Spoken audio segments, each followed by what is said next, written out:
तो पिछले क्लास में हम लोग देख लिए थे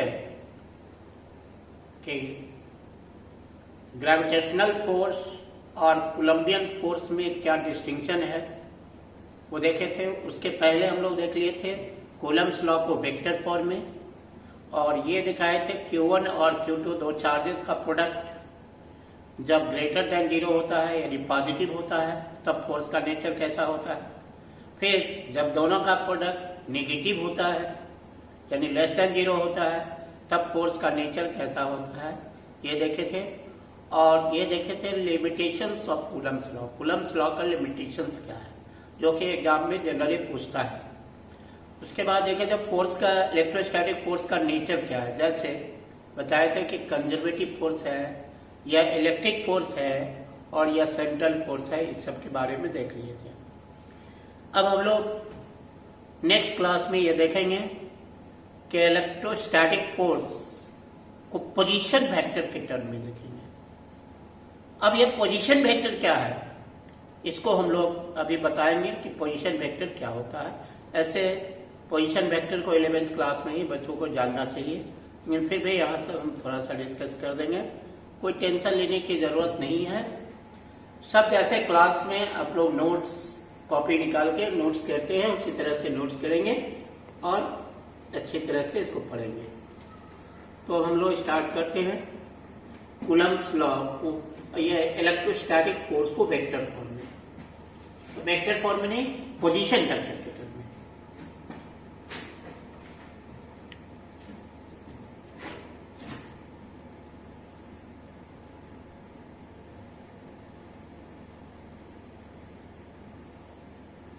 Coulomb's law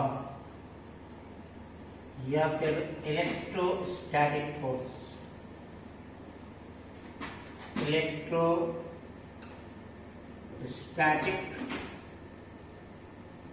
force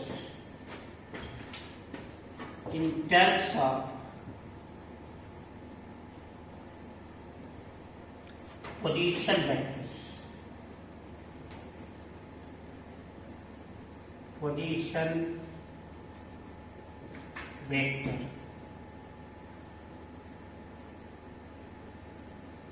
position vectors।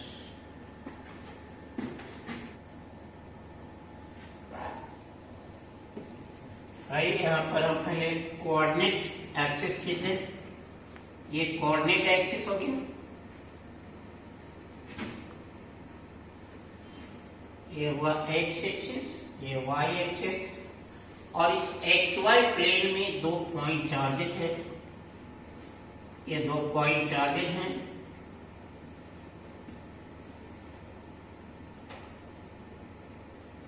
एक पॉइंट चार्ज ये है, दूसरा पॉइंट चार्ज ये है। ये पॉइंट चार्ज ए पर है, ये Q1, और इस बी पर है, ए पर है और बी पर है Q2। अब ये दोनों चार्जेस का जो पोजीशन वेक्टर है, पोजीशन वेक्टर का मतलब हुआ ये जो ओरिजिन पॉइंट है, ओरिजिन पॉइंट से इसका वेक्टर डिस्टेंस कितना है। तो ओरिजिन से इस चार्ज का जो Q1 का जो पोजीशन वेक्टर है वो R1 है, और Q2 का जो पोजीशन वेक्टर है वो R2 है। फिर Q1 से Q2 की तरफ यूनिट वेक्टर हो गया R12 कैप, फिर Q2 से Q1 की तरफ यूनिट वेक्टर है R21 कैप। अब इस पर Q1 पर फोर्स रिपल्स, जब Q1 Q2 दोनों पॉजिटिव हो यानी दोनों का नेचर सेम हो तो इस पर रिपल्सिव फोर्स होगा, और यह रिपल्सिव फोर्स है 1/2 के द्वारा F12।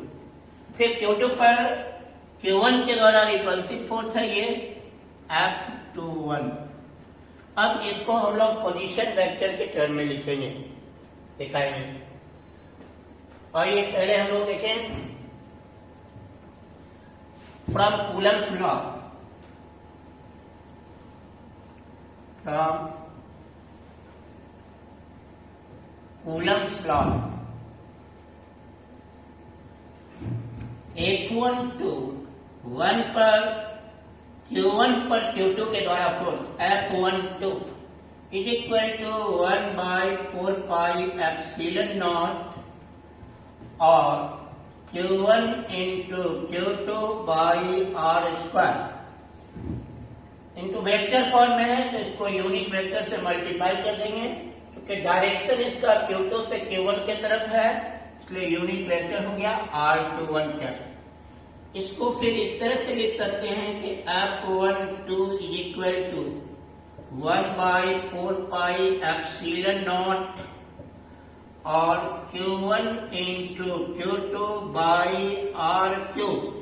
R क्यूब किया तो फिर R से मल्टीप्लाई कर देंगे ऊपर, तो R इंटू R21 कैप।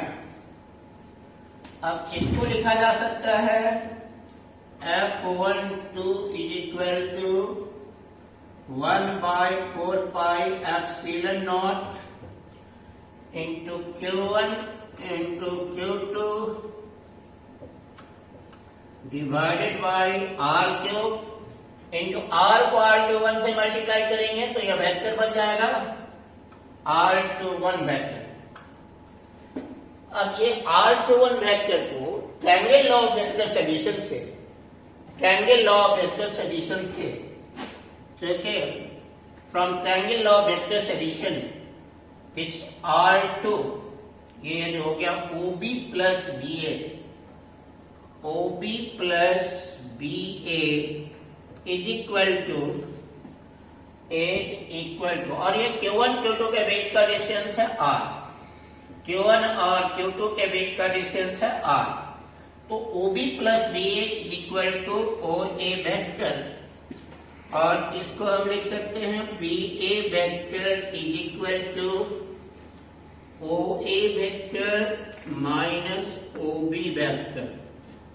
अब इसको लिख सकते हैं BA क्या हुआ, तो Q2 से Q1 तक की दूरी, इसको हम लिख सकते हैं R21, ये लिख सकते हैं इसको BA vector is equal to R21 vector is equal to ये OA तो R1 माइनस R2।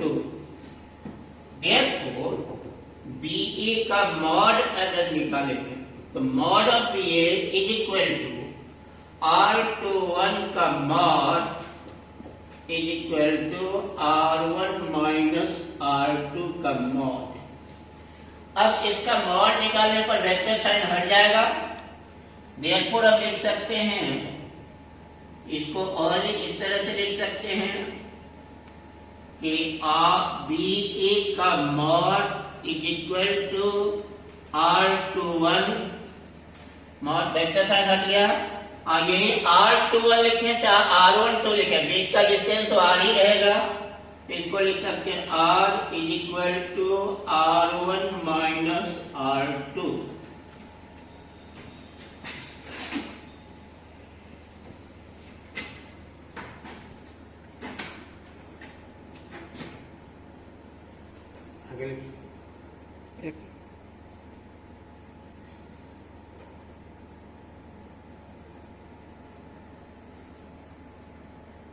तो हम लिख सकते हैं इस तरह से लिखा जा सकता है कि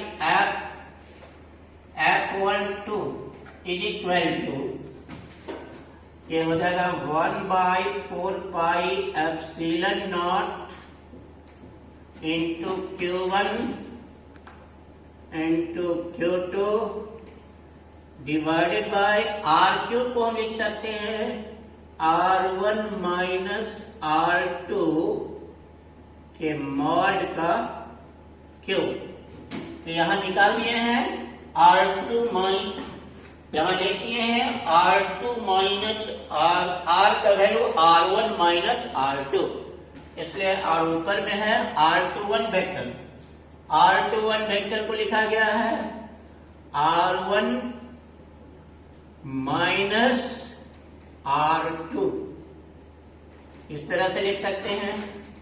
ये हुआ Q1 पर Q2 के द्वारा फोर्स, दो फोर्स पोजीशन वेक्टर R1 और R2 के रूप में।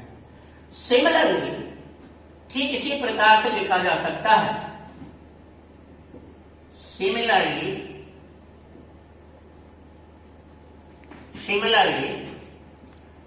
2 पर फोर्स 1 के द्वारा F21, जब हमने F12 लिखा तो यहां R1 माइनस R2 है, तो F21 लिखेंगे तो R2 माइनस R1 हो जाएगा। ये 1/4 पाई epsilon not into Q1 Q2 divided by R2 minus R1 के मॉड का क्यूब इंटू यहां से हो गया यहां था R1 माइनस R2, तो इसमें हो जाएगा R2 माइनस R1। अब इस F12 में और F21 में दोनों में डिफरेंस क्या है? वहां था R1 माइनस R2 और F21 में है R2 माइनस 1। F12 है तो R1 माइनस R2, 21 है तो R2 माइनस R1। अब अगर इसमें से माइनस कॉमन कर दिया जाए, इसमें से एक माइनस कॉमन कर दें, तो वह R2 माइनस R1 जो है तो R1 माइनस R2 की फॉर्म में बदल जाएगा। इसका मतलब ये हुआ 21 में से अगर माइनस कॉमन कर दें तो यह F12 के बराबर हो जाएगा, और इसीलिए ऐसा लिखा जा सकता है कि आप इसको लिख सकते हैं F12 इज इक्वल या F21 is equal to minus F12। क्योंकि इसमें से अगर माइनस को कॉमन कर ले तो फिर यह F21 के बराबर हो जाएगा, इसलिए इसको लिख सकते हैं F21 और F12 का वैल्यू सेम है बट डायरेक्शन अपोजिट है, इसलिए माइनस आ गया। अब इसमें अगर इसका मॉड ले लिया जाए तो F12 का mod is equal to F12 का mod is equal to minus of F12 का मॉड। अब इससे हम इसको लिख सकते हैं, मॉड यदि लेंगे तो वेक्टर साइन भी हट जाएगा, और ये जो मॉड ऑफ माइनस एक्स भी प्लस एक्स होता है और मॉड ऑफ एक्स भी प्लस एक्स होता है, तो अगर मॉड ले लेंगे तो ये माइनस साइन इसका हट जाएगा। ये हो जाएगा F21 is equal to F12, यानी दोनों का मैग्नीट्यूड बराबर है, और ये बराबर है तो इसको F मान लेते हैं, और ये F मान लिया गया तो इसको C। ठीक है, ये था कूलम्ब्स लॉ, या कूलम्ब्स लॉ को या electrostatic force in terms of position vectors of the charges. क्यों? यहां पर Q1 और Q2 जो दो चार्जेज हैं, ये दोनों चार्ज का पोजीशन वेक्टर दिया हुआ है। पोजीशन वेक्टर क्या हुआ? ओरिजिन से इसका वेक्टर डिस्टेंस, तो Q1 का वेक्टर डिस्टेंस है R1 और ओरिजिन से Q2 का वेक्टर डिस्टेंस है R2। तो इस फार्मूला में F12 या F21 में यह पोजीशन वेक्टर का पोजीशन वेक्टर R1 R2 आ गया है, इसलिए यह पोजीशन वेक्टर के टर्म में इलेक्ट्रोस्टैटिक फोर्स को दिखाया गया।